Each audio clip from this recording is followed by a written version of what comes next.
I've just been asked, and I want to talk about the 5 most common back injuries when we suffer a motor vehicle accident.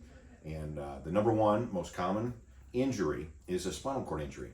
A lot of the symptoms that you might experience are like numbness and tingling and a lot of restricted motions, and it's a very serious injury. Number 2 would be whiplash, and we had a video about this here just recently, but whiplash is a sprain of the cervical ligaments, and then your neck becomes stiff. We lose a lot of range of motion. We can also experience headaches and dizziness.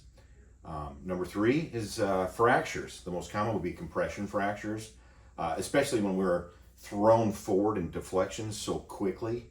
There's a lot of undue pressure on top of the vertebra, and that can create what we call a compression fracture. That increases pain and also creates the body a limited amount of movement with that.